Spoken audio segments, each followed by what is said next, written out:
Miguel de Cervantes Saavedra.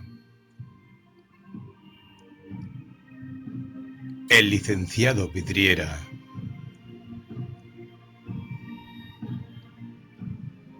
Paseándose dos caballeros estudiantes por las riberas del Tormes, hallaron en ellas, debajo de un árbol, durmiendo a un muchacho de hasta edad de 11 años, vestido como labrador.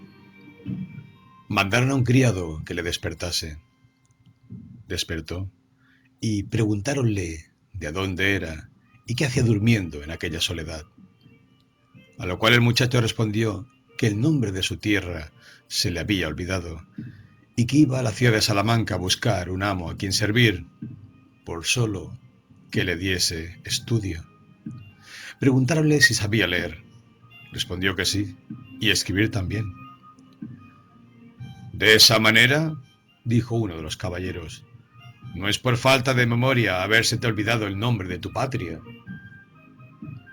Sea por lo que fuere, respondió el muchacho, que ni el de ella ni el de mis padres sabrá ninguno hasta que yo pueda honrarlos a ellos y a ella. Pues, ¿de qué suerte los piensas honrar?, preguntó el otro caballero. Con mis estudios, respondió el muchacho, siendo famoso por ellos, porque yo he oído decir que de los hombres se hacen los obispos. Esta respuesta movió a los dos caballeros a que le recibiesen y llevasen consigo, como lo hicieron, dándole estudio de la manera que se usa dar en aquella universidad a los criados que sirven. Dijo el muchacho que se llamaba Tomás Rodaja, de donde infirieron sus amos por el nombre y por el vestido, que debía de ser hijo de algún labrador pobre. A pocos días le vistieron de negro, y a pocas semanas dio Tomás muestras de tener raro ingenio, sirviendo a sus amos con tanta fidelidad, puntualidad y diligencia, que, con no faltar un punto a sus estudios, parecía que solo se ocupaba en servirlos. Y como el buen servir del siervo mueve la voluntad del Señor a tratarle bien, ya Tomás Rodaja no era criado de sus amos, sino su compañero. Finalmente, en 8 años que estuvo con ellos, se hizo tan famoso en la universidad por su buen ingenio y notable habilidad, que de todo género de gentes era estimado y querido. Su principal estudio fue de leyes, pero en lo que más se mostraba era en letras humanas, y tenía tan feliz memoria que era cosa de espanto, e ilustrábala tanto con su buen entendimiento que no era menos famoso por él que por ella. Sucedió que se llegó el tiempo que sus amos acabaron sus estudios y se fueron a su lugar, que era una de las mejores ciudades de la Andalucía. Lleváronse consigo a Tomás y estuvo con ellos algunos días, pero como le fatigasen los deseos de volver a sus estudios y a Salamanca, que enhechiza la voluntad de volver a ella a todos los que de la apacibilidad de su vivienda han gustado, pidió a sus amos licencia para volverse. Ellos, corteses y liberales, se la dieron, acomodándole de suerte que con lo que le dieron se pudiera sustentar 3 años. Despidióse de ellos, mostrando en sus palabras su agradecimiento, y salió de Málaga, que esta era la patria de sus señores, y al bajar de la cuesta de la Zambra, camino de Antequera, se topó con un gentil hombre a caballo, vestido bizarramente de camino, con 2 criados también a caballo. Juntóse con él y supo cómo llevaba su mismo traje. Hicieron camarada, departieron de diversas cosas, y a pocos lances dio Tomás muestras de su raro ingenio, y el caballero las dio de su bizarría y cortesano trato, y dijo que era capitán de infantería por su majestad, y que su alférez estaba haciendo la compañía en tierra de Salamanca. Alabó la vida de la soldadesca, pintóle muy al vivo la belleza de la ciudad de Nápoles, las holguras de Palermo, la abundancia de Milán, los festines de Lombardía, las espléndidas comidas de las hosterías. Dibujóle dulce y puntualmente el A Concha, patrón. Pasa acá, Manigoldo, venga la macatela, li polastri e li macarroni. Puso las alabanzas en el cielo de la vida libre de soldado y de la libertad de Italia, pero no le dijo nada del frío de las centinelas, del peligro de los asaltos, del espanto de las batallas, de la hambre de los cercos, de la ruina de las minas, con otras cosas de este jaez que algunos las toman y tienen por añadiduras del peso de la soldadesca, y son la carga principal de ella. En resolución, tantas cosas le dijo, y también dichas, que la discreción de nuestro Tomás Rodaja comenzó a titubear, y la voluntad a aficionarse a aquella vida que tan cerca tiene la muerte. El capitán, que don Diego de Valdivia se llamaba, contentísimo de la buena presencia, ingenio y desenvoltura de Tomás, le rogó que se fuese con él a Italia, si quería, por curiosidad de verla, que él le ofrecía su mesa, y aun si fuese necesario, su bandera, porque su alférez la había de dejar presto. Poco fue menester para que Tomás tuviese el envite, haciendo consigo en un instante un breve discurso de que sería bueno ver a Italia y Flandes y otras tierras diversas y paisajes, pues las luengas peregrinaciones hacen a los hombres discretos, y que en esto, a lo más largo, podía gastar 3 o 4 años, que añadidos a los pocos que él tenía, no serían tantos, que impidiesen volver a sus estudios. Y como si todo hubiera de suceder a la medida de su gusto, dijo al capitán que era contento de irse con él a Italia, pero había de ser condición que no se había de sentar debajo de bandera ni ponerse en lista de soldado por no obligarse a seguir su bandera. Y aunque el capitán le dijo que no importaba ponerse en lista, que ansí gozaría de los socorros y pagas que a la compañía se diesen, porque él le daría licencia todas las veces que se la pidiese. Eso sería, dijo Tomás, ir contra mi conciencia y contra del señor capitán. Y así, más quiero ir suelto que obligado. Conciencia tan escrupulosa, dijo don Diego, más es de religioso que de soldado. Pero como quiera que sea, ya somos camaradas. Llegaron aquella noche a Antequera, y en pocos días y grandes jornadas se pusieron donde estaba la compañía. Ya acababa de hacer, y que comenzaba a marchar la vuelta de Cartagena, alojándose ella y otras 4 por los lugares que le venían a mano. Allí notó Tomás la autoridad de los comisarios, la incomodidad de algunos capitanes, la solicitud de los aposentadores, la industria y cuenta de los pagadores, las quejas de los pueblos, el rescatar de las boletas, las insolencias de los bisoños, las pendencias de los huéspedes, el pedir bagajes más que los necesarios y finalmente la necesidad casi precisa de hacer todo aquello que notaba y mal le parecía. Había vestido Tomás de papagayo, renunciando a los hábitos de estudiante, y púsose a lo de Dios es Cristo, como se suele decir. Los muchos libros que tenía los redujo a unas horas de Nuestra Señora y un garcilaso sin comento, que en las 2 faldriqueras llevaba. Llegaron más presto de lo que quisieran a Cartagena, porque la vida de los alojamientos es ancha y varia, y cada día se topan cosas nuevas y gustosas. Allí se embarcaron en 4 galeras de Nápoles, y allí notó también Tomás Rodaja la extraña vida de aquellas marítimas casas, a donde lo más del tiempo maltratan las chinches, roban los forzados, enfadan los marineros, destruyen los ratones y fatigan las maretas. Pusiéronle temor las grandes borrascas y tormentas, especialmente en el Golfo de León, que tuvieron 2, que la luna los echó en Córcega y la otra los volvió a Tolón, en Francia. En fin, trasnochados, mojados y con ojeras, llegaron a la hermosa y bellísima ciudad de Génova, y, desembarcándose en su recogido Mandrache, después de haber visitado una iglesia, dio el capitán con todas sus camaradas en una hostería, donde pusieron en olvido todas las borrascas pasadas, con el presente gaudeamus.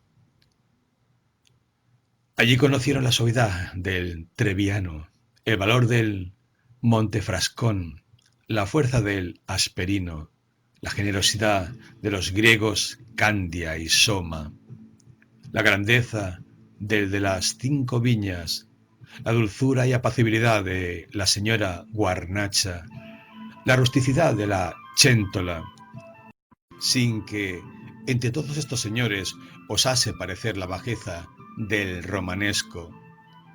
Y habiendo hecho el huésped la reseña de tantos y tan diferentes vinos, se ofreció de hacer parecer allí, sin usar de tropelía, ni como pintados en mapa, sino real y verdaderamente, a madrigal, coca, araejos y a la imperial más que real ciudad, recámara del dios de la risa. Ofreció a Esquivias, a Alanis, a Cazalla, Guadalcanal y la Membrilla, sin que se le olvidase de Rivadavia y de Descarga María. Finalmente más vinos nombró el huésped, y más les dio que pudo tener en sus bodegas el mismo Baco. Admiráronle también al buen Tomás los rubios cabellos de las genovesas y la gentileza y gallarda disposición de los hombres, la admirable belleza de la ciudad, que en aquellas peñas parece que tiene las casas engastadas como diamantes en oro. Otro día se desembarcaron todas las compañías que habían de ir al Piamonte, pero no quiso Tomás hacer este viaje, sino irse desde allí por tierra a Roma y a Nápoles, como lo hizo, quedando de volver por la Gran Venecia y por Loreto a Milán, y al Piamonte, donde dijo don Diego de Valdivia que le hallaría. Si ya no los hubiesen llevado a Flandes, según se decía. Despidióse Tomás del capitán de allí a 2 días, y en 5 llegó a Florencia, habiendo visto primero a Luca, ciudad pequeña, pero muy bien hecha, y a la que, mejor que en otras partes de Italia, son bien vistos y agasajados los españoles. Contentóle Florencia en extremo, así por su agradable asiento como por su limpieza, suntuosos edificios, fresco río y apacibles calles. Estuvo en ella 4 días y luego se partió a Roma, reina de las ciudades y señora del mundo. Visitó sus templos, adoró sus reliquias y admiró su grandeza. Y así como por las uñas del león se viene en conocimiento de su grandeza y ferocidad, así él sacó la de Roma por sus despedazados mármoles, medias y enteras estatuas, por sus rotos arcos y derribadas termas, por sus magníficos pórticos y anfiteatros grandes, por su famoso y santo río que siempre llena sus márgenes de agua y las beatifica con las infinitas reliquias de cuerpos de mártires que en ellas tuvieron sepultura, por sus puentes que parece que se están mirando unas a otras, y por sus calles que con solo el nombre cobran autoridad sobre todas las de las otras ciudades del mundo. La Vía Apia, la Flaminia, la Julia, con otras de este jaez. Pues no le admiraba menos la división de sus montes dentro de sí misma, el Celio, el Quirinal y el Vaticano, con los otros 4, cuyos nombres manifiesta la grandeza y majestad romana. Notó también la autoridad del colegio de los cardenales, la majestad del sumo pontífice, el concurso y variedad de gentes y naciones. Todo lo miró y notó y puso en su punto. Y habiendo andado la estación de las 7 iglesias y confesándose con un penitenciario y besado el pie de su santidad, lleno de Agnus Deis y cuentas, determinó irse a Nápoles, y por ser tiempo de mutación malo y dañoso para todos los que en él entran o salen de Roma, como hayan caminado por tierra, se fue por mar a Nápoles, donde a la admiración que traía de haber visto a Roma, añadió la que le causó ver a Nápoles, ciudad, a su parecer, y el de todos cuantos la han visto, la mejor de Europa y aun de todo el mundo. Desde allí se fue a Sicilia y vio a Palermo y después a Messina. De Palermo le pareció bien el asiento y belleza, y de Messina el puerto, y de toda la isla la abundancia, por quien propiamente y con verdad es llamada granero de Italia.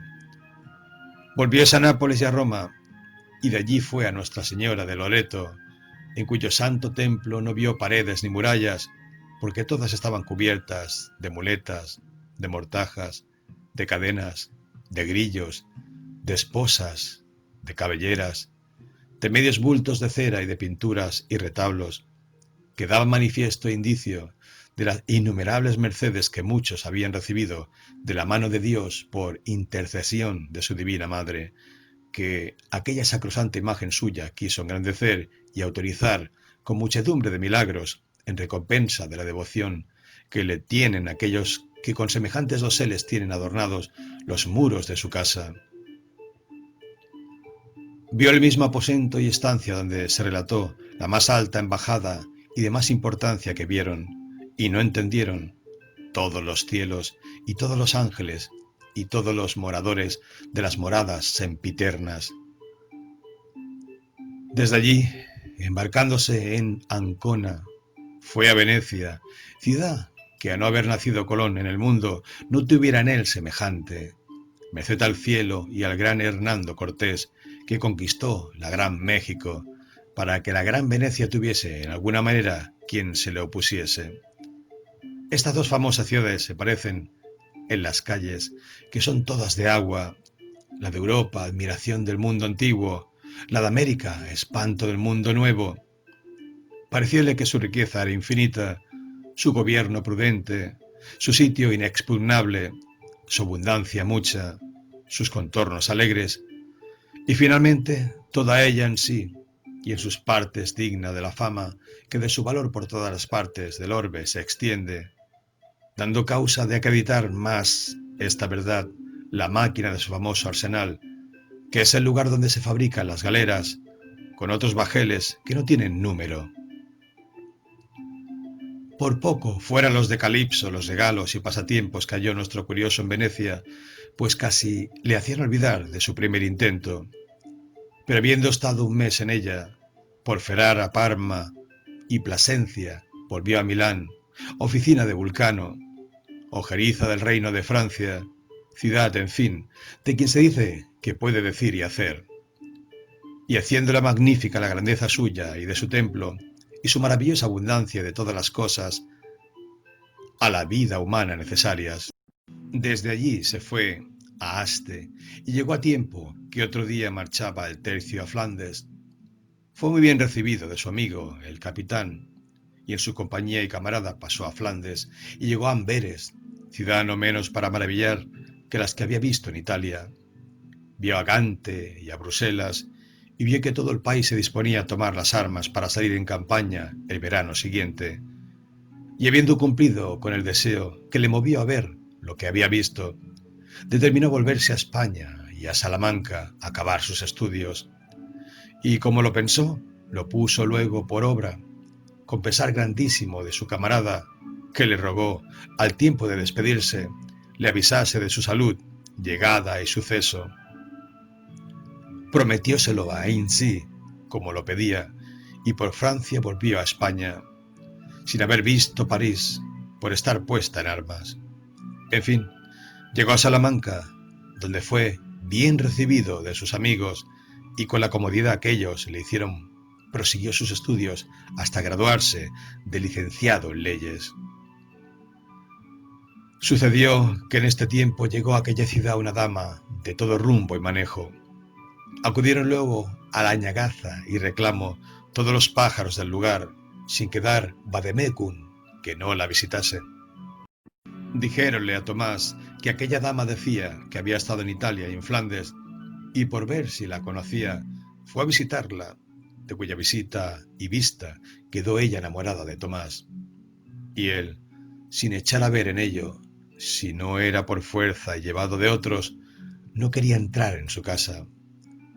Finalmente, ella le descubrió su voluntad y le ofreció su hacienda. Pero como él atendía más a sus libros que a otros pasatiempos, en ninguna manera respondía al gusto de la señora, la cual, viéndose desdeñada y, a su parecer, aborrecida, y que por medios ordinarios y comunes no podía conquistar la roca de la voluntad de Tomás, acordó de buscar otros modos, a su parecer, más eficaces y bastantes para salir con el cumplimiento de sus deseos. Y así, aconsejada de una morisca, en un membrillo toledano dio a Tomás unos de estos que llaman hechizos, creyendo que le daba cosa que le forzase la voluntad a quererla, como si hubiese en el mundo hierbas, encantos, ni palabras suficientes a forzar el libre albedrío, y así, las que dan estas bebidas o comidas amatorias se llaman benéficas, porque no es otra cosa lo que hacen sino dar veneno a quien lo toma, como lo tiene mostrado la experiencia en muchas y diversas ocasiones. Comió un tal mal punto Tomás el membrillo, que al momento comenzó a ir de pie y de mano, como si tuviera alferecía, y sin volver en sí estuvo muchas horas, al cabo de las cuales volvió como atontado, y dijo con lengua turbada y tartamuda que un membrillo que había comido le había muerto, y declaró quién se le había dado. La justicia, que tuvo noticia del caso, fue a buscar la malhechora, pero ya ella, viendo el mal suceso, se había puesto en cobro y no pareció jamás. 6 meses estuvo en la cama Tomás, en los cuales se secó y se puso, como suele decirse, en los huesos, y mostraba tener turbados todos los sentimientos, y aunque le hicieron los remedios posibles, solo le sanaron la enfermedad del cuerpo, pero no de lo del entendimiento, porque quedó sano y loco de la más extraña locura que entre las locuras hasta entonces había visto. Imaginóse el desdichado que era todo hecho de vidrio, y con esta imaginación, cuando alguno se llegaba a él, daba terribles voces, pidiendo y suplicando con palabras y razones concertadas que no se le acercasen, porque le quebrarían.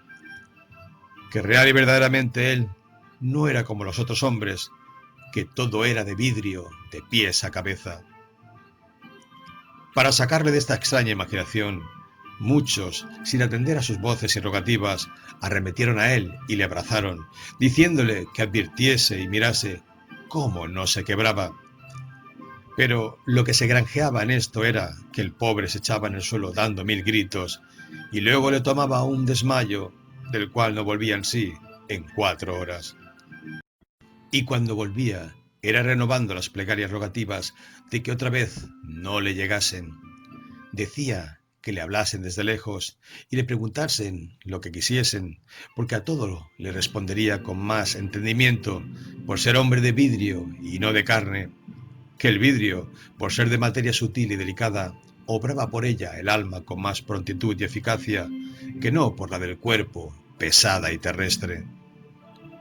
Quisieron algunos experimentar si era de verdad lo que decía, y así le preguntaron muchas y difíciles cosas, a las cuales respondió espontáneamente con grandísima agudeza de ingenio, cosa que causó admiración a los más letrados de la universidad y a los profesores de la medicina y filosofía, viendo que en un sujeto donde se contenía tan extraordinaria locura como era el pensar que fuese de vidrio, se encerrase tan grande entendimiento que respondiese a toda pregunta con propiedad y agudeza. Pidió Tomás le diesen alguna funda donde pusiese aquel vaso quebradizo de su cuerpo, porque al vestirse algún vestido estrecho no se quebrase. Y así le dieron una ropa parda y una camisa muy ancha, que él se vistió con mucho tiento y se ciñó con una cuerda de algodón. No quiso calzarse zapatos en ninguna manera, y el orden que tuvo para que le diesen de comer sin que a él llegasen fue poner en la punta de una vara una vasera de orinal, en la cual le ponían alguna cosa de fruta de las que la sazón del tiempo ofrecía. Carne ni pescado no lo quería. No bebía sino en fuente o en río, y esto con las manos. Cuando andaba por las calles, iba por la mitad de ellas, mirando los tejados, temeroso no le cayese alguna teja encima y le quebrase. Los veranos dormía en el campo al cielo abierto, y los inviernos se metía en algún mesón, y en el pajar se enterraba hasta la garganta, diciendo que aquella era la más propia y más segura cama que podían tener los hombres de vidrio. Cuando tronaba, temblaba como un azogado, y se salía al campo, y no entraba en poblado hasta haber pasado la tempestad. Tuviéronle encerrado sus amigos mucho tiempo, pero viendo que su desgracia pasaba adelante, determinaron de condescender con lo que él les pedía, que era le dejasen andar libre, y así le dejaron, y él salió por la ciudad, causando admiración y lástima a todos los que le conocían. Cercáronle luego los muchachos, pero él con la vara los detenía y les rogaba le hablasen apartados, porque no se quebrase, que por ser hombre de vidrio era muy tierno y quebradizo. Los muchachos, que son la más traviesa generación del mundo, a despecho de sus ruegos y voces, le comenzaron a tirar trapos y aun piedras por ver si era de vidrio, como él decía. Pero él daba tantas voces y hacía tales extremos que movía a los hombres a que riñesen y castigasen a los muchachos porque no le tirasen. Mas un día, que le fatigaron mucho, se volvió a ellos diciendo: ¿qué me queréis, muchachos? Porfiados como moscas, sucios como chinches, atrevidos como pulgas. ¿Soy yo por ventura el monte Testacho de Roma para que me tiréis tantos tiestos y tejas? Por oírle reñir y responder a todos, le seguían siempre muchos, y los muchachos tomaron y tuvieron por mejor partido antes oírle que tirarle. Pasando pues una vez por la ropería de Salamanca, le dijo una ropera: en mi ánima, señor licenciado, que me pesa de su desgracia, pero ¿qué haré? ¿Que no puedo llorar? Él se volvió a ella y muy mesurado le dijo: Filiae Jerusalem, plorate super vos et super filius vestros. Entendió el marido de la ropera la malicia del dicho y díjole: hermano licenciado Vidriera, que así decía él que se llamaba, más tenéis de bellaco que de loco. No se me da un ardite, respondió él, como no tenga nada de necio. Pasando un día por la casa llana y venta común, vio que estaban a la puerta de ella muchas de sus moradoras y dijo que eran bagajes del ejército de Satanás que estaban alojados en el mesón del infierno. Preguntóle uno que qué consejo consuelo daría a un amigo suyo que estaba muy triste porque su mujer se le había ido con otro, a lo cual respondió: dile que dé gracias a Dios por haber permitido le llevasen de casa a su enemigo. Luego, ¿no irá a buscarla?, dijo el otro. Ni por pienso, replicó Vidriera, porque sería el hallar un perpetuo y verdadero testigo de su deshonra. Ya que eso es así, dijo el mismo, ¿qué haré yo para tener paz con mi mujer? Respondióle: dale lo que hubiere menester, déjala que mande a todos los de su casa, pero no sufras que ella te mande a ti. Díjole un muchacho: señor licenciado Vidriera, yo me quiero desgarrar de mi padre porque me azota muchas veces.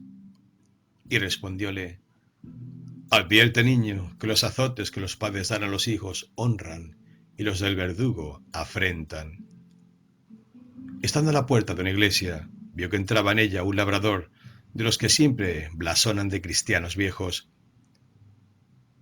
y detrás de él venía uno que no estaba en tan buena opinión como el primero, y el licenciado dio grandes voces al labrador diciendo: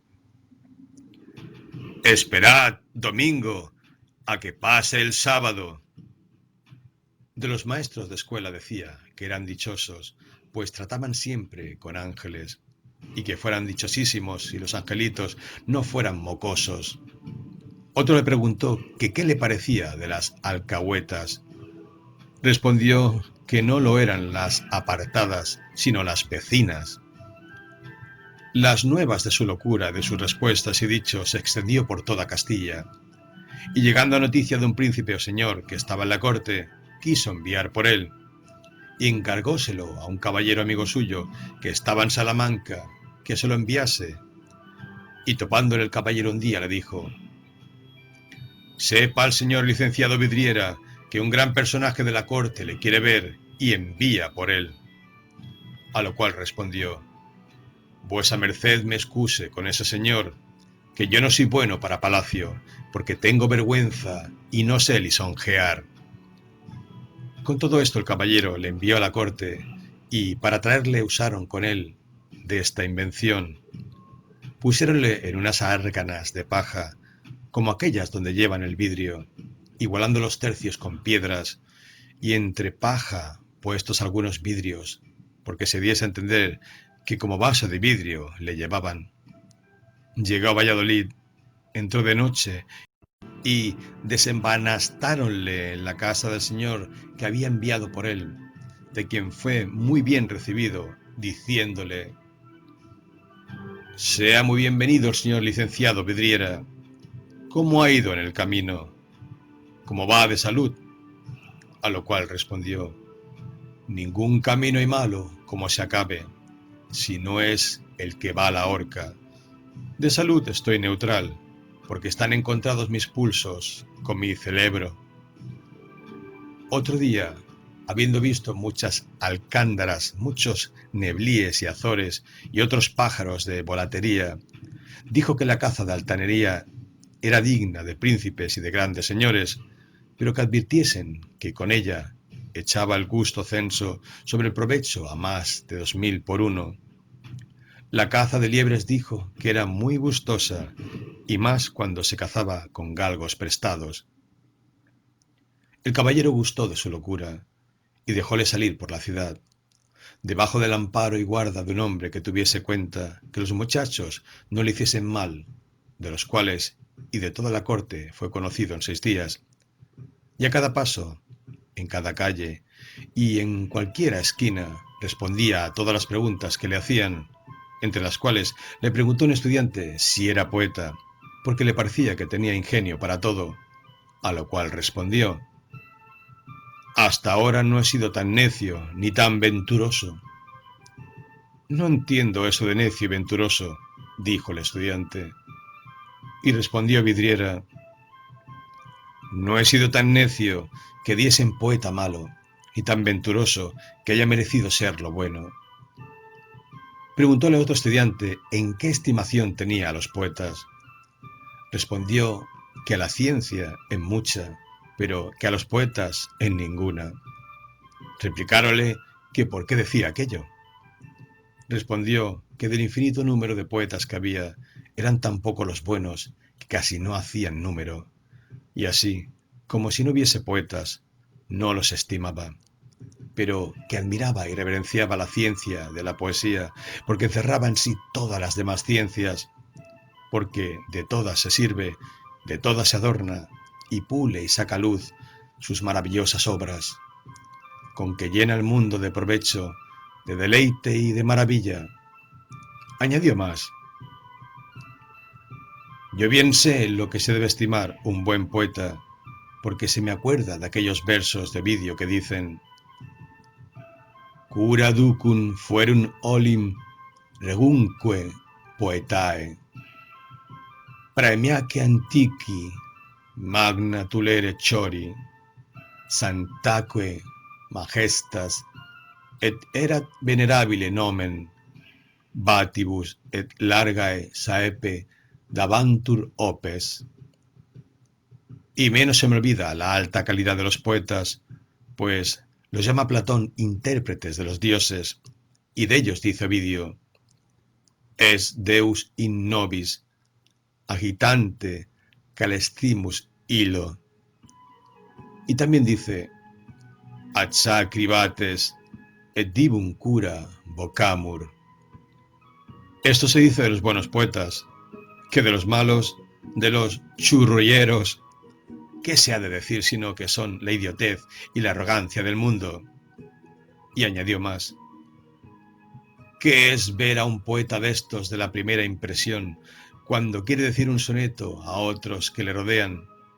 Las salvas que les hace, diciendo: vuesas mercedes escuchen un sonetillo que anoche a cierta ocasión hice, que a mi parecer, aunque no vale nada, tiene un no sé qué de bonito. Y en esto tuerce los labios, pone en arco las cejas y se rasca la faltriquera. Y de entre ellos 1000 papeles mugrientos y medio rotos, donde queda otro millar de sonetos, saca el que quiere relatar, y al fin le dice, con tono melifluo y alfeñicado: y si acaso los que le escuchan, de socarrones o de ignorantes, no se le alaban, dice: o vuesas mercedes no han entendido el soneto, o yo no lo he sabido decir. Y así será bien recitarle otra vez y que vuesas mercedes le presten más atención, porque en verdad que el soneto lo merece. Y vuelve como primero a recitarle, con nuevos ademanes y nuevas pausas, pues, ¿qué es verlos censurar los unos a los otros? ¿Qué diré del ladrar que hacen los cachorros y modernos a los mastinazos antiguos y graves? ¿Y qué de los que murmuran de algunos ilustres y excelentes sujetos donde resplandece la verdadera luz de la poesía, que tomándola por alivio y entretenimiento de sus muchas y graves ocupaciones, muestran la divinidad de sus ingenios y la alteza de sus conceptos, a despecho y pesar del circunspecto ignorante que juzga de lo que no sabe y aborrece lo que no entiende, y del que quiere que se estime y tenga en aprecio la necedad que se sienta debajo de doseles y la ignorancia que se arrima a los sitiales? Otra vez le preguntaron qué era la causa de que los poetas, por la mayor parte, eran pobres. Respondió que porque ellos querían, pues estaba en su mano ser ricos, si se sabían aprovechar de la ocasión que por momentos traían entre las manos, que eran las de sus damas, que todas eran riquísimas en extremo, pues tenían los cabellos de oro, la frente de plata bruñida, los ojos de verdes esmeraldas, los dientes de marfil, los labios de coral y la garganta de cristal transparente, y que lo que lloraban eran líquidas perlas, y más, que lo que sus plantas pisaban, por dura y estéril tierra que fuese, al momento producía jazmines y rosas, y que su aliento era de puro ámbar, almizcle y algalía, y que todas estas cosas eran señales y muestras de su mucha riqueza. Estas y otras cosas decía de los malos poetas, que de los buenos siempre dijo bien y los levantó sobre el cuerno de la luna. Vio un día en la acera de San Francisco unas figuras pintadas de mala mano y dijo que los buenos pintores imitaban a la naturaleza, pero que los malos la vomitaban. Arrimóse un día, con grandísimo tiento, porque no se quebrase, a la tienda de un librero y díjole: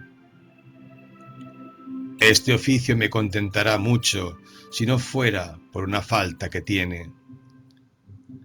Preguntóle el librero, se la dijese. Respondióle: los melindres que hacen cuando compran un privilegio de un libro, y la burla que hacen a su autor si acaso le imprime a su costa, pues en lugar de 1500 imprimen 3000 libros, y cuando el autor piensa que se venden los suyos, se despachan los ajenos. Acaeció este mismo día que pasaron por la plaza 6 azotados, y diciendo el pregón: al primero por ladrón, dio grandes voces a los que estaban delante de él, diciéndoles: apartaos, hermanos, no comience aquella cuenta por alguno de vosotros. Y cuando el pregonero llegó a decir: al trasero, dijo: aquel debe de ser el fiador de los muchachos. Un muchacho le dijo: hermano vidriera, mañana sacan a azotar a una alcahueta. Respondióle: si dijeras que sacaban a azotar a un alcahuete, entendería que sacaban a azotar un coche. Hallóse allí uno de estos que llevan sillas de manos y díjole: de nosotros, licenciado, ¿No tenéis que decir? No, respondió Vidriera, sino que sabe cada uno de vosotros más pecados que un confesor. Mas es con esta diferencia, que el confesor los sabe para tener los secretos y vosotros para publicarlos por las tabernas. Oyó esto un mozo de mulas, porque de todo género de gente le estaba escuchando continuo, y díjole: de nosotros, señor Redomá, poco o nada hay que decir, porque somos gente de bien y necesaria en la república. A lo cual respondió Vidriera: la honra del amo descubre la del criado. Según esto, mira a quién sirves y verás cuán honrado eres. Mozos sois vosotros de la más ruin canalla que sustenta la tierra. Una vez, cuando no era de vidrio, caminé una jornada en una mula de alquiler tal que le conté 121 tachas, todas capitales y enemigas del género humano. Todos los mozos de mulas tienen su punta de rufianes, su punta de cacos, y su no es de truanes. Si sus amos, que así llaman ellos a los que llevan en sus mulas, son boquimuelles, hacen más suertes en ellos que las que echaron en esta ciudad los años pasados. Si son extranjeros, los roban. Si estudiantes, los maldicen. Si religiosos, los reniegan. Y si soldados, los tiemblan. Estos y los marineros y carreteros y arrieros tienen un modo de vivir extraordinario y solo para ellos. El carretero pasa lo más de la vida en espanto de vara y media del lugar, que poco más debe de haber del yugo de las mulas a la boca del carro. Canta la mitad del tiempo y la otra mitad reniega, y en decir háganse a zaga se les pasa a otra parte, y si acaso les queda por sacar alguna rueda de algún atolladero, más se ayudan de los pésetes que de 3 mulas. Los marineros son gente gentil, inurbana, que no sabe otro lenguaje que el que se usa en los navíos. En la bonanza son diligentes y en la borrasca perezosos. En la tormenta mandan muchos y obedecen pocos. Su Dios es su arca y su rancho, y su pasatiempo ver mareados a los pasajeros. Los arrieros son gente que ha hecho divorcio con las sábanas y se ha casado con las enjalmas. Son tan diligentes y presurosos que, a trueco de no perder la jornada, perderán el alma. Su música es la del mortero, su salsa, la hambre, sus maitines, levantarse a dar sus piensos, y sus misas, no ir ninguna. Cuando esto decía, estaba a la puerta de un boticario, y volviéndose al dueño le dijo: vuesa merced tiene un saludable oficio, si no fuese tan enemigo de sus candiles. ¿En qué modo soy enemigo de mis candiles?, preguntó el boticario. Y respondió Vidriera: esto digo porque, en faltando cualquier aceite, la suple el del candil, que está más a mano. Y aún tiene otra cosa este oficio, bastante a quitar el crédito al más acertado médico del mundo. Preguntáronle por qué. Respondió que había boticario que, por no decir que faltaba en su botica lo que recetaba el médico, por las cosas que le faltaban ponía otras que a su parecer tenían la misma virtud y calidad, no siendo así. Y con esto, la medicina mal compuesta obraba al revés de lo que había de obrar la bien ordenada. Preguntóle entonces uno que qué sentía de los médicos, y respondió esto: honora medicum propter necessitatem aeternim creavit eut altissimus, adeo enim es omni medela et a regia cipiet donationem, disciplina medici exaltavit, caput ilius et inconspectu magnatum collaudabitur, altissimus de terra creavit medicinam et vir prudens not ad horrebit illam. Esto dijo el eclesiástico de la medicina y de los buenos médicos, y de los malos se podría decir todo al revés, porque no hay gente más dañosa a la república que ellos. El juez nos puede torcer o dilatar la justicia, el letrado sustentar por su interés nuestra injusta demanda, el mercader chuparnos la hacienda. Finalmente, todas las personas con quien de necesidad tratamos nos pueden hacer algún daño, pero quitarnos la vida sin quedar sujetos al temor del castigo, ninguno. Solo los médicos nos pueden matar y nos matan sin temor y a pie quedo, sin desenvainar otra espada que la de un récipe. Y no hay descubrirse sus delitos, porque al momento los meten debajo de la tierra.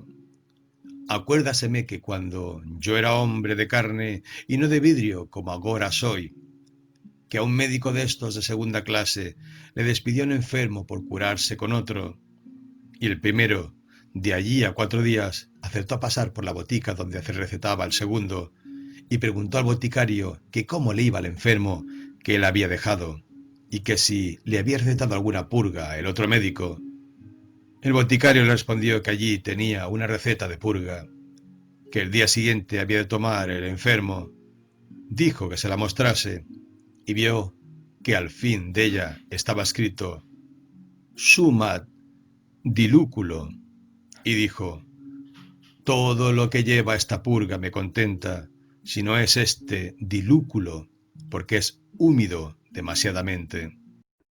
Por estas y otras cosas que decía de todos los oficios, se andaban tras él sin hacerle mal y sin dejarle sosegar, pero con todo esto no se pudiera defender de los muchachos si su guardián no le defendiera. Preguntóle uno qué haría para no tener envidia a nadie. Respondióle: duerme, que todo el tiempo que durmieres será igual al que envidias. Otro le preguntó qué remedio tendría para salir con una comisión que había 2 años que la pretendía. Y díjole: parte a caballo y a la mira de quien la lleva, y acompáñale hasta salir de la ciudad, y así saldrás con ella. Pasó acaso una vez por delante, donde él estaba un juez de comisión, que iba de camino a una causa criminal, y llevaba mucha gente consigo, y 2 alguaciles. Preguntó quién era, y como se lo dijeron, dijo: yo apostaré que lleva a aquel juez víboras en el seno, pistoletes en la cinta y rayos en las manos, para destruir todo lo que alcanzare su comisión.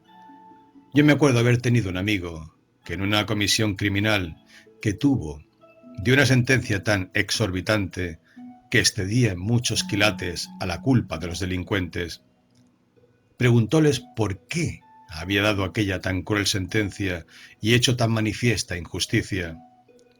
Respondióme que pensaba otorgar la apelación y que con esto dejaba campo abierto a los señores del Consejo para mostrar su misericordia, moderando y poniendo aquella su rigurosa sentencia en su punto y debida proporción. Yo le respondí que mejor fuera haberla dado de manera que les quitara de aquel trabajo, pues con esto le tuvieran a él por juez recto y acertado. En la rueda de la mucha gente que, como se ha dicho, siempre le estaba oyendo, estaba un conocido suyo, en hábito de letrado, al cual otro le llamó señor licenciado, y sabiendo Vidriera que el tal a quien llamaron licenciado no tenía ni aun título de bachiller, le dijo: guardaos, compadre, no encuentren con vuestro título los frailes de la redención de cautivos, que os lo llevarán por mostrenco. A lo cual dijo el amigo: tratémonos bien, señor Vidriera, pues ya sabéis vos que soy hombre de altas y de profundas letras. Respondióle Vidriera: yo sé que sois un tántalo en ellas, porque se os van por altas y no las alcanzáis de profundas. Estando una vez arrimado a la tienda de un sastre, viole que estaba mano sobre mano y díjole: sin duda, señor maeso, que estáis en camino de salvación. ¿En qué lo veis?, preguntó el sastre. ¿En qué lo veo?, respondió Vidriera. Véolo en que, pues no tenéis que hacer, no tendréis ocasión de mentir. Y añadió: desdichado el sastre, que no miente y cose las fiestas. Cosa maravillosa es que casi en todos los de este oficio apenas se hallará uno que haga un vestido justo, habiendo tantos que los hagan pecadores. De los zapateros decía que jamás hacían, conforme a su parecer, zapato malo, porque si al que se le calzaban venía estrecho y apretado, le decían que así había de ser, por ser de galanes calzar justo, y que en trayéndolos 2 horas vendrían más anchos que alpargates, y si le vienen anchos, decían que así habían de venir, por amor de la gota. Un muchacho agudo que escribía en un oficio de provincia le apretaba mucho con preguntas y demandas, y le traía nuevas de lo que en la ciudad pasaba, porque sobre todo discantaba y a todo respondía. Este le dijo una vez: vidriera, esta noche se murió en la cárcel un banco que estaba condenado a ahorcar. A lo cual respondió: él hizo bien al darse priesa a morir antes que el verdugo se sentara sobre él. En la acera de San Francisco estaba un corro de genoveses, y pasando por allí, uno de ellos le llamó, diciéndole: llegues acá, el señor Vidriera, y cuéntenos un cuento. Él respondió: no quiero, porque no me le paséis a Génova. Topó una vez a una tendera que llevaba delante de sí una hija suya muy fea, pero muy llena de dijes, de galas y de perlas, y díjole: muy bien habéis hecho en empedrarla, porque se pueda pasear. De los pasteleros dijo que había muchos años que jugaban a la dobladilla sin que les llevasen la pena, porque habían hecho el pastel de A2, de A4, el de A4 de A8 y el de A8 de a medio real, por solo su albedrío y beneplácito. De los titiriteros decía mil males. Decía que era gente vagamunda y que trataba con indecencia de las cosas divinas, porque con las figuras que mostraban en sus retablos volvía la devoción en la risa, y que les acontecía envasar en un costal todas o las más figuras del testamento viejo y nuevo, y sentarse sobre él a comer y beber en los bodegones y tabernas. En resolución, decía que se maravillaba de cómo quien podía no les ponía perpetuo silencio en sus retablos o los desterraba del reino. Aceptó pasar una vez por donde él estaba un comediante vestido como un príncipe, y en viéndole dijo: yo me acuerdo haber visto a este salir al teatro enharinado el rostro y vestido un zamarro del revés, y con todo esto, a cada paso, fuera del tablado, jura a fe de hijo de algo. Débelo de ser, respondió uno, porque hay muchos comediantes que son muy bien nacidos y hijos de algo. Así será verdad, replicó Vidriera, pero lo que menos ha menester la farsa es personas bien nacidas, galanes sí, gentiles hombres y expeditas lenguas. También sé decir de ellos que en el sudor de su cara ganan su pan con inllevable trabajo, tomando continuo de memoria, hechos perpetuos gitanos, de lugar en lugar y de mesón en venta, desvelándose en contentar a otros, porque en el gusto ajeno consiste su bien propio. Tienen más que con su oficio, no engañan a nadie, pues por momentos sacan su mercaduría a pública plaza, al juicio y a la vista de todos. El trabajo de los autores es increíble y su cuidado extraordinario, y han de ganar mucho para que al cabo del año no salgan tan empeñados que les sea forzoso hacer pleito de acreedores. Y con todo esto son necesarios en la República, como lo son las florestas, las alamedas y las vistas de recreación, y como lo son las cosas que honestamente recrean. Decía que había sido opinión de un amigo suyo que el que servía a una comedianta, en sola una servía a muchas damas juntas, como era a una reina, a una ninfa, a una diosa, a una fregona, a una pastora, y muchas veces caía la suerte en que sirviese en ella a un paje y a un lacayo, que todas estas y más figuras suele hacer una farsanta. Preguntóle uno que cuál había sido el más dichoso del mundo. Respondió que Nemo, porque Nemo novit patrem, Nemo sine crimine vivit, Nemo sua sorte contentus, Nemo ascendit in coelum. De los diestros dijo una vez, que eran maestros de una ciencia o arte, que cuando la habían menester no la sabían y que tocaban algo en presuntuosos, pues querían reducir a demostraciones matemáticas, que son infalibles, los movimientos y pensamientos coléricos de sus contrarios.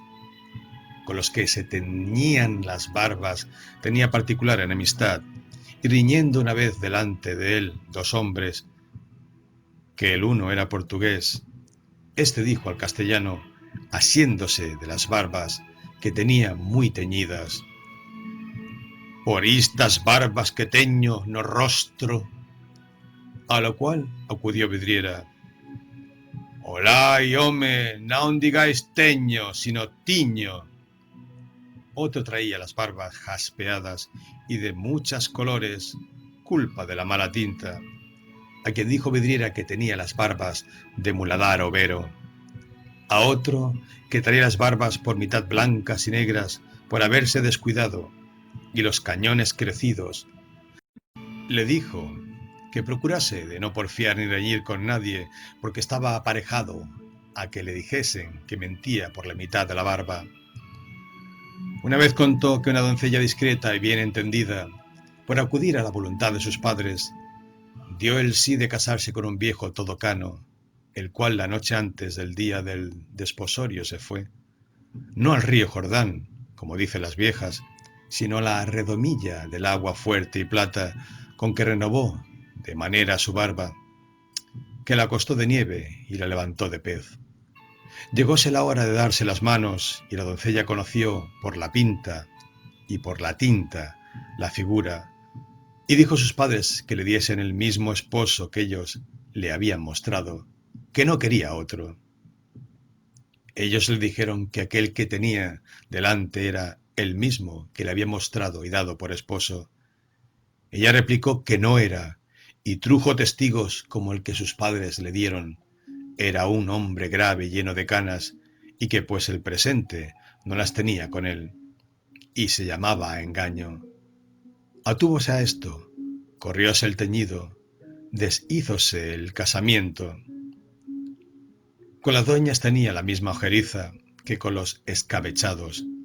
Decía maravillas de su permafoy, de las mortajas de sus tocas, de sus muchos melindres, de sus escrúpulos y de su extraordinaria miseria.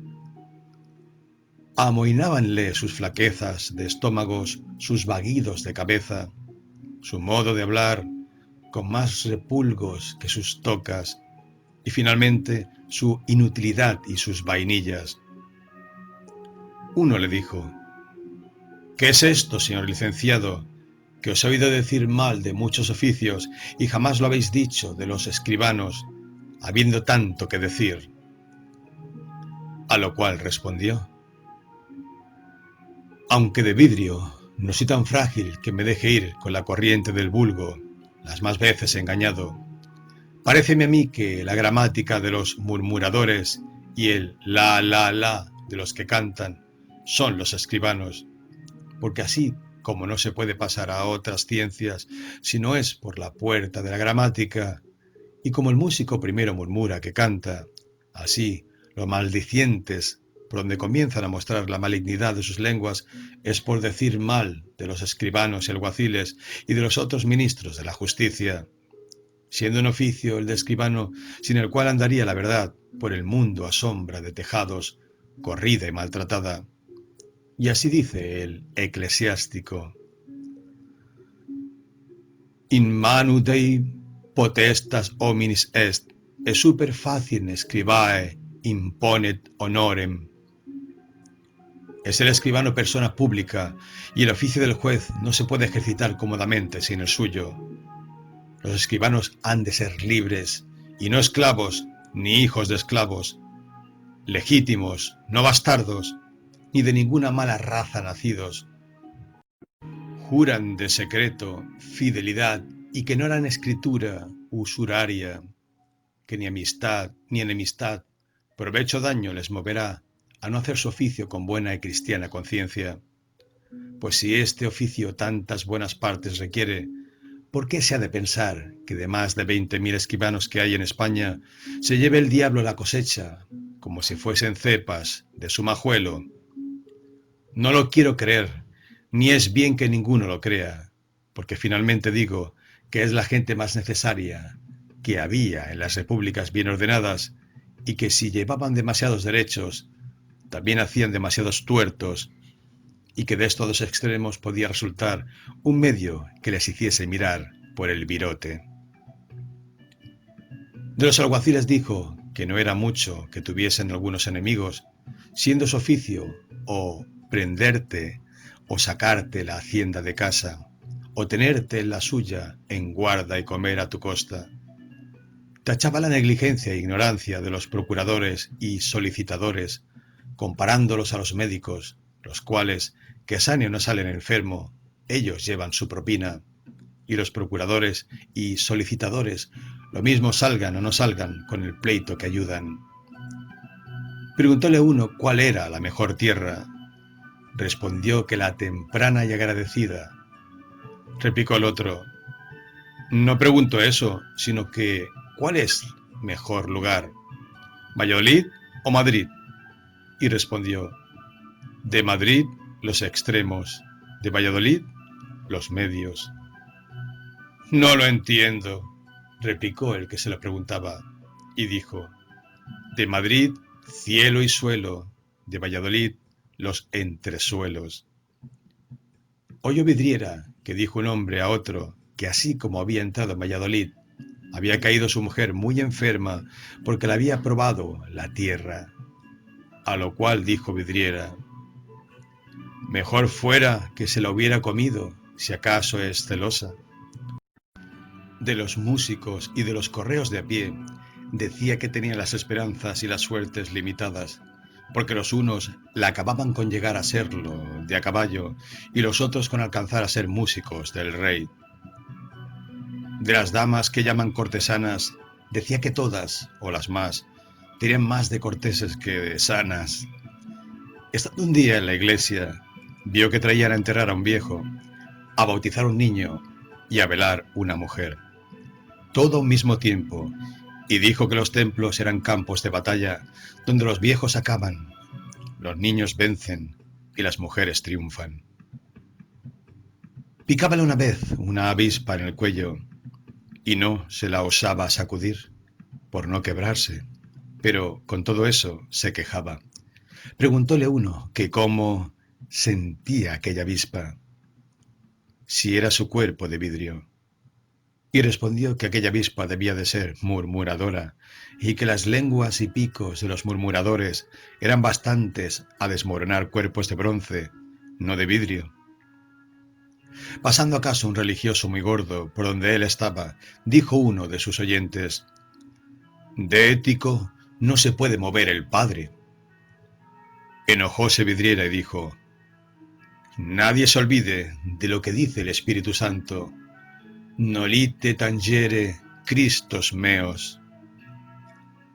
Y subiéndose más en cólera, dijo que mirasen en ello y verían que de muchos santos que de pocos años a esta parte había canonizado la Iglesia y puesto en el número de los bienaventurados, ninguno se llamaba el capitán don fulano, ni el secretario don tal de don tales, ni el conde, marqués o duque de tal parte, sino fray Diego, fray Jacinto, fray Raimundo, todos frailes y religiosos, porque las religiones son los aranjueces del cielo, cuyos frutos de ordinario se ponen en la mesa de Dios. Decía que las lenguas de los murmuradores eran como las plumas del águila, que roen y menoscaban todas las de las otras aves que a ellas se juntan. De los gariteros y tahúres decía milagros.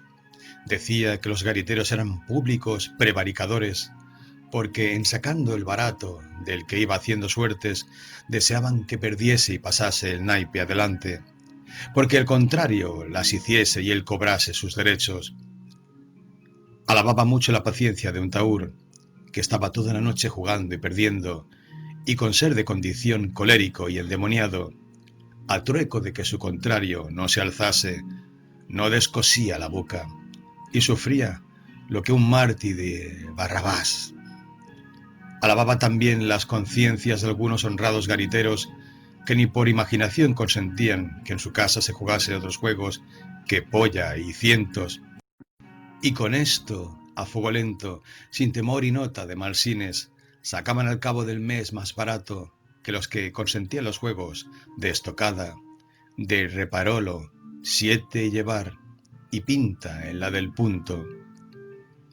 En resolución, él decía tales cosas que si no fuera por los grandes gritos que daba cuando le tocaban o a él se arrimaban, por el hábito que traía, por la estrecheza de su comida, por el modo con que bebía, por el no querer dormir sino al cielo abierto en el verano y el invierno en los pajares, como queda dicho, con que daba tan claras señales de su locura, ninguno pudiera creer sino que era uno de los más cuerdos del mundo. 2 años o poco más duró en esta enfermedad, porque un religioso de la orden de San Jerónimo, que tenía gracia y ciencia particular en hacer que los mudos entendiesen y en cierta manera hablasen, y en curar locos, tomó a su cargo de curar a Vidriera, movido de caridad, y le curó y sanó, y volvió a su primer juicio, entendimiento y discurso. Y así, como le vio sano, le vistió como letrado y le hizo volver a la corte, a donde, con dar tantas muestras de cuerdo como las había dado de loco, podía usar su oficio y hacerse famoso por él. Hízolo así, y llamándose el licenciado Rueda y no Rodaja, volvió a la corte, donde apenas hubo entrado, cuando fue conocido de los muchachos. Mas como le vieron en tan diferente hábito del que solía, no le osaron dar grita ni hacer preguntas, pero seguíanle y decían unos a otros: ¿Este no es el loco Vidriera? A fe que es él. Ya viene cuerdo, pero también puede ser loco bien vestido como mal vestido. Preguntémosle algo y salgamos de esta confusión. Todo esto oía el licenciado y callaba, y iba más confuso y más corrido que cuando estaba sin juicio. Pasó el conocimiento de los muchachos a los hombres, y antes que el licenciado llegase al patio de los consejos, llevaba tras de sí más de 200 personas de todas suertes. Con este acompañamiento, que era más de un catedrático, llegó al patio, donde le acabaron de circundar cuantos en él estaban. Él, viéndose con tanta turba a la redonda, alzó la voz y dijo: Señores, yo soy el licenciado Vidriera, pero no el que solía. Soy ahora el licenciado Rueda. Sucesos y desgracias que acontecen en el mundo por permisión del cielo me quitaron el juicio, y las misericordias de Dios me le han vuelto.